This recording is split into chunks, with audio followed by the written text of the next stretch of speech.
Bulletin update చూస్తే నంద్యాల జిల్లా కేంద్రంలోని విజయ డైరీ వద్ద టెన్షన్ వాతావరణం నెలకొంది.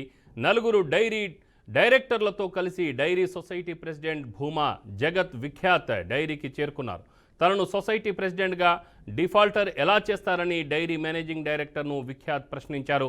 తనపై కక్షతో ఉద్దేశపూర్వకంగానే డిఫాల్టర్ చేశారని ఆరోపించారు. ఈ విషయంపై కోర్టుకు వెళ్లిన తనకు అనుకూలంగానే తీర్పు వస్తుందనే నమ్మకం ఉందన్నారు. డైరీ చైర్మన్ జగన్ డైరెక్టర్లతో రాజకీయాలు చేయడం తగదని పేర్కొన్నారు. డైరీ అప్పు విషయంపై తనకు ఎలాంటి నోటీసులు రాలేదని స్పష్టం చేశారు. విషయం తెలుసుకున్న పోలీసులు సంఘటనా స్థలానికి చేరుకొని వాగ్వాదాన్ని సద్దుమణిపే ప్రయత్నం చేస్తున్నారు.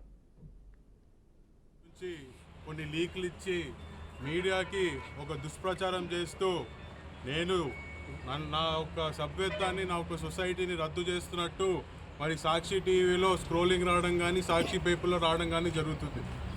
మరి నేను ఈరోజు దాని గురించి ప్రశ్నించడానికే ఈరోజు వస్తే ఇక్కడ చైర్మన్ లేడు, ఎండీ ఉన్నాడు.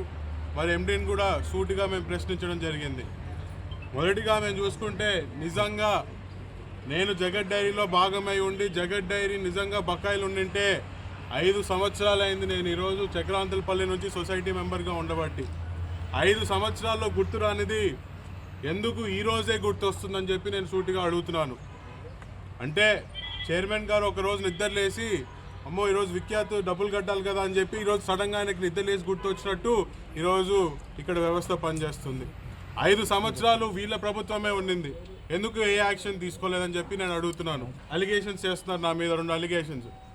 ఒకటి, నేను జగత్ డైరీలో భాగమై ఉండి ఇంకొక విజయ్ డైరీలో నేను ఉత్పత్తి చేయడానికి నేను అర్హుడిని కాదు అని చెప్పి ఒక పాయింట్ చెప్తున్నారు. ఈరోజు ఈ చైర్మన్కి బాగా తెలుసు జగత్ డైరీ అని ఒక సంస్థ కోవిడ్కి ముందే మనం మూసేయడం జరిగింది.